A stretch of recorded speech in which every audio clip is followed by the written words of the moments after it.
Magandang araw. Ito po ang inyong lingkod Arnel. Andito na naman po tayo sa ating buwan ng EFDS Topic 26. Ang tatalakayin po natin ngayong buwan ay tungkol sa tamang kaalaman patungkol sa climate change. Ang sabi ng American philosopher, poet, and environmental scientist na si Henry David Thoreau, "What is the use of a house if you haven't got a tolerable planet to put it on?" O, ano ang silbi ng bahay, kung wala naman itong sariwang planetang matutuluyan at mapaglalagyan? Pilipinas ang pinakamadalas tamaan ng bagyo sa buong mundo. Mahigit kumulang na 20 ang bagyo na dumarating sa bansa bawat taon. Ayon sa Philippine Atmospheric, Geophysical, and Astronomical Services Administration, o PAGASA, mapapansin na mas malakas na ang mga bagyong nararanasan natin ngayon, kumpara noon.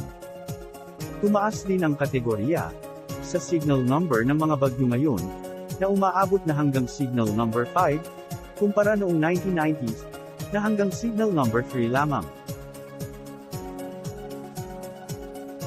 Ang pagtaas ng signal number warnings, at paglakas ng mga bagyo sa ating bansa, ay isa lamang sa mga sanhi o epekto ng climate change. Ano nga ba ang climate change? Bakit ito mahalaga?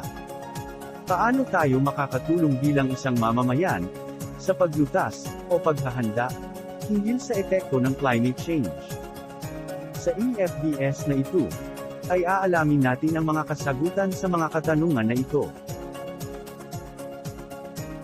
Sa katapusan ng EFDS na ito, ang mga kalahok ay inaasahang maunawaan kung ano ang climate change, maintindihan ang posibleng epekto ng climate change sa kalikasan, at sa buhay ng tao at komunidad, malaman ang mga dapat gawin upang maibsan ang epekto ng climate change.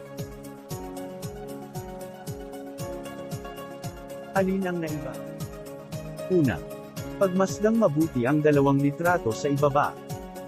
Ikalawa, bilugan ang mga bagay na hindi magkapareho sa 2 litrato sa ibaba. Ikatlo, pagkatapos ay sagutin ang mga tanong sa ibaba.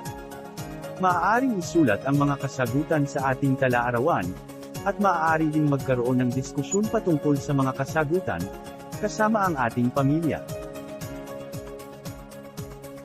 Ano ang pagkakaiba ng unang litrato sa pangalawang litrato? Ano ang nakikitang emosyon sa 2 litrato? Ano kaya ang dahilan kung bakit ganyan ang emosyon sa 2 litrato? Sa iyong palagay, ito ba ay may pagkakatulad sa mundong ating tinitirahan ngayon? Aling litrato ang mas magandang tirahan? Ano ang maaari nating gawin upang maging masaya rin ang mundong ating tinitirahan ngayon? Pakinggan at pag-usapan natin. Pakinggan at pagnilayan ang awiting, "Masdan mo ang kapaligiran," na mula sa bandang Asin. Masdan mo ang kapaligiran, by Asin.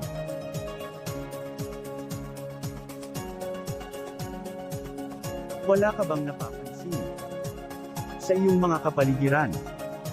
Kay humina ng hangin, pati na ang mga ilog natin. Hindi na masama ang pag-unlad. At malayo-layo na rin ang ating narating. Ngunit masdan mo ang tubig sa dagat.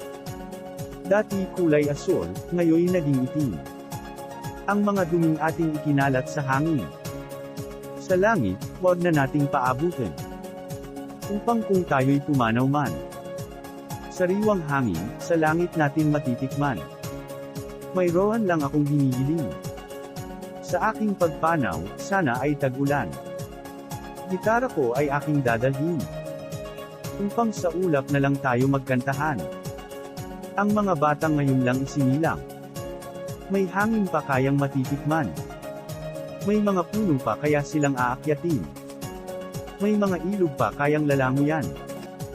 Bakit di natin pag-isipan ang nangyayari sa ating kapaligiran? Hindi na masama ang pag-unlad, kung hindi nakakasira ng kalikasan. Darating ang panahon. Mga ibong gala ay wala nang madadapuan. Masdan mo ang mga punong dati ay kay tatag. Ngayon namamatay dahil sa ting kalokohan. Lahat ng bagay na narito sa lupa. Biyayang galing sa Diyos kahit nung ika'y wala pa. Ingatan natin at huwag nang sirain pa.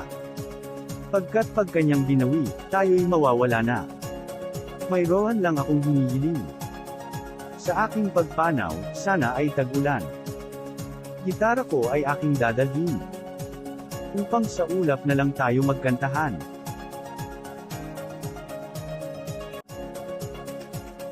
Pagnilayan natin ang kantang ito gamit ang mga tanong sa ibaba. Ano kaya ang nais iparating ng awiting ito sa ating buhay? Sa ating kapaligiran?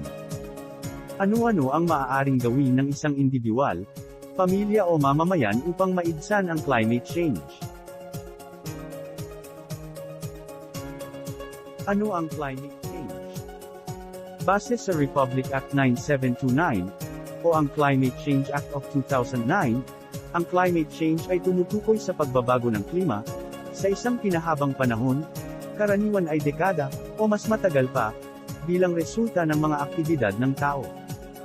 Ang mga nararanasan natin sa pagbabago ng klima, ay kagaya ng pag-ulan sa panahon ng tag-init, pagkakaroon ng malalakas na bagyo, na kagaya ng bagyong Odette, na sumalanta noong 2021, sa iba't ibang bahagi ng ating bansa, na nagdulot ng pagkasira ng mga ari-arian, at pangkabuhayan.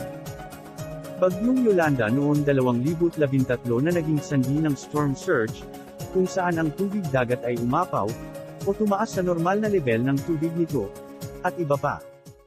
Ang mga ito ay ilan lamang sa mga epekto, o halimbawa ng climate change na ating nararanasan.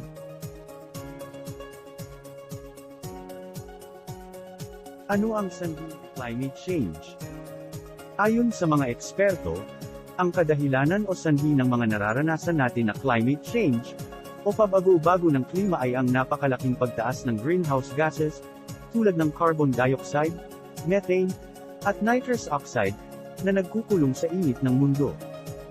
Halimbawa ng mga aktibidad ng tao na nakapagpapataas ng greenhouse gases sa mundo, ay ang paggamit ng sasakyan na naglalabas ng usok, na walang kulay na nagsusunog ng gasolina, upang mapaandar ito, pagsusunog ng mga uling at langis upang makagawa ng enerhiya, na ginagamit para sa kuryente at iba pang bagay, at deforestation o pagkasira ng ating mga kagubatan. Nagdudulot ang mga ito ng global warming, o pagtaas ng temperatura ng atmosphere ng mundo, pati na ng karagatan.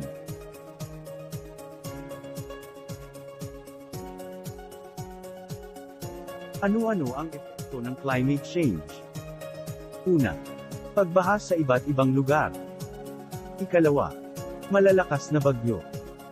Ikatlo, tagtuyot kagaya ng El Niño. Ikaapat, pagtaas ng tubig sa karagatan, na nagresulta ng pagkalubog ng ibang lugar.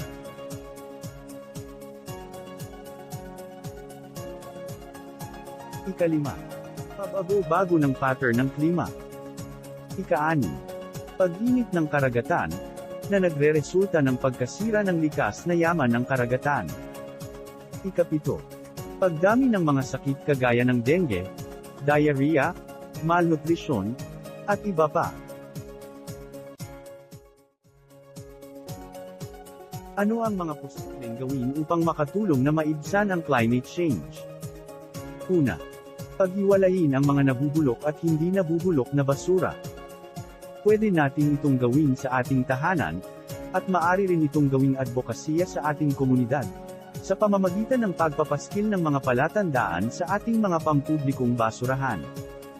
Ikalawa, gamitin ang mga bagay na maaari pang gamitin, kagaya ng mga plastik na bote na maaring magamit sa pagtatanim ng halaman, o sa ibang bagay.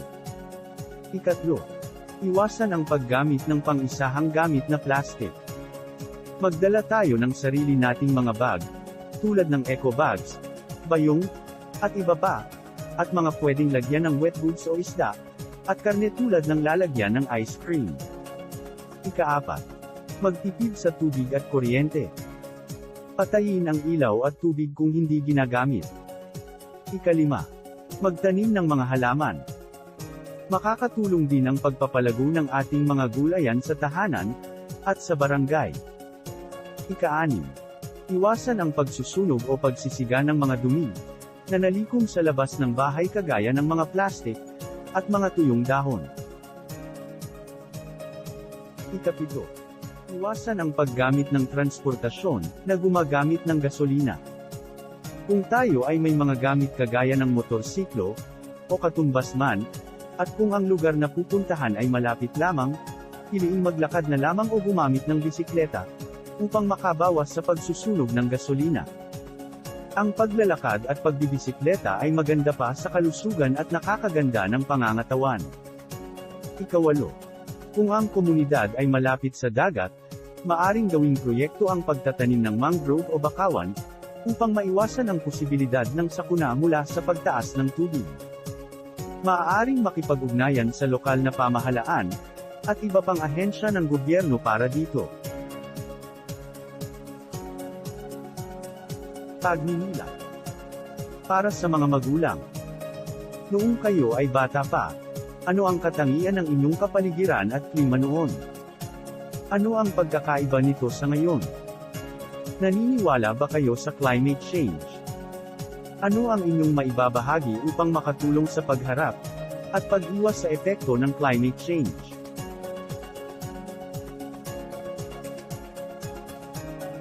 Takdang aralin. Ibahagi sa pamilya ang mga natutunan sa EFDS na ito, at magkaroon ng plano kung paano makakatulong ang bawat isa sa loob at labas ng tahanan, upang maibsan ang climate change, at maiwasan ang mga epekto nito. At doon na po nagtatapos ang ating module, para sa buwan na ito. Sana marami po kayong natututunan sa tinalakay natin. Magkita-kita ulit tayo sa susunod na buwan, para naman sa panibagong EFDS. At huwag nyo na rin kalimutan mag-like, mag-comment, at i-share ang video na ito. At kung hindi ka pa nakasubscribe, mag-subscribe ka na. Maraming salamat. Paalam.